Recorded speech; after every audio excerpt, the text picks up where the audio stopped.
Hello friends, welcome to Kavitha சமையலறை. இன்றைக்கி ஒரு நல்ல ஒரு ஹெல்த்தியான பொரியல் ரெசிபி பார்க்கலாங்க. அதாவது ஸ்ப்ரிங் ஆனியன் பொரியல். இந்த ஸ்ப்ரிங் ஆனியன் ரொம்ப ஹெல்த்தியானது. இது நல்ல ஒரு ஆன்டி ஆக்சிடென்ட்ஸ் என்ரிச், நார் சத்துக்கள் நிறைய இருக்கிற, விட்டமின்ஸும் மற்ற சத்துக்களும் அதிகமாக இருக்கிற, நம்ம பாடியோட கொலஸ்ட்ரால் லெவலில் பேலன்ஸ்டாக வச்சுக்கக்கூடிய இந்த ஸ்ப்ரிங் ஆனியன் வச்சு நல்ல ஒரு பொரியல் செய்யலாங்க. ஸ்ப்ரிங் ஆனியனில் நிறையா ரெசிபீஸ் பண்ணலாங்க. நிறையா ரெசிபீஸில் இந்த ஒரு வெஜிடபிளாக இதையும் சேர்த்திக்கலாம். இன்றைக்கி நான் பொரியலாக பண்ணுறேன். அதில் நான் முட்டை கலந்து முட்டை பொரியல் மாதிரி செய்ய போகிறேங்க. சரி, இப்போ அதுக்கு தேவையான பொருட்கள்: ஒரு கட்டு ஸ்ப்ரிங் ஆனியன், வெங்காயத்தாள், 3 முட்டை எடுத்துருக்கிறேன், 1 ஸ்பூன் கறி மசாலா பவுடர், ஒரு 1/2 ஸ்பூன் பெப்பர் பவுடர், 1 ஸ்பூன் குழம்பு மல்லித்தூள், உப்பு, எண்ணெய். அவ்வளோதாங்க இதுக்கு தேவையான பொருட்கள். அந்த ஸ்ப்ரிங் ஆனியன்ஸ் வெங்காயத்தால் நல்லா பொடியாக நறுக்கி வச்சுட்டு தேவையான பொருட்களெல்லாம் எடுத்து வச்சாச்சு. இப்போ ஒரு பேனில் ஒரு 2 ஸ்பூனுக்கு மேலேயே எண்ணெய் விட்டுக்கிறேன்.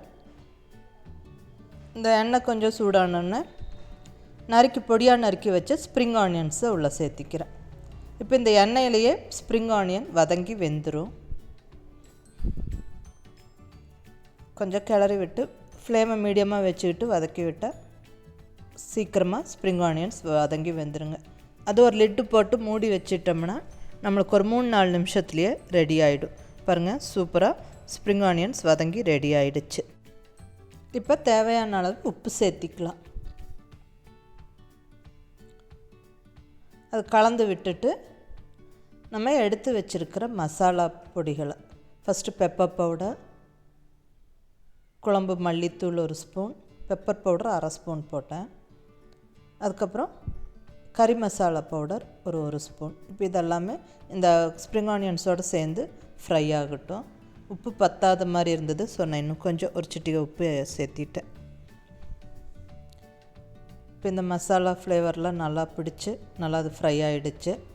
இப்போ முட்டை உடச்சி ஊற்றிக்கலாம். முட்டை வேண்டான்னு நினைக்கிறவங்க தேங்காய் சேர்த்திக்கலாம், துருவின தேங்காய். நான் இந்த முட்டை பொரியல் மாதிரி செய்யணும்னு சொல்லி நான் இப்படி செஞ்சிட்ருக்கிறேன். முட்டை பிடிக்கிறவங்க முட்டை சேர்த்து செய்யலாம்.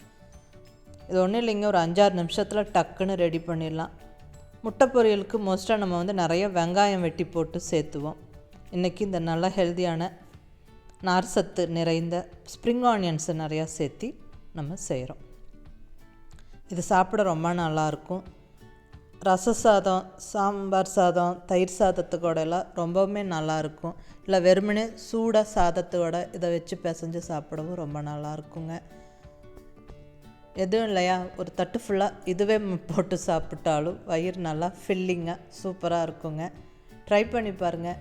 கவிதா சமையலறை சப்ஸ்கிரைப் பண்ணி அவனோட மற்ற ரெசிபீஸும் பாருங்கள். பிடிச்சிருந்தால் லைக் பண்ணி, ஷேர் பண்ணி, கமெண்ட் பண்ணுங்கள்.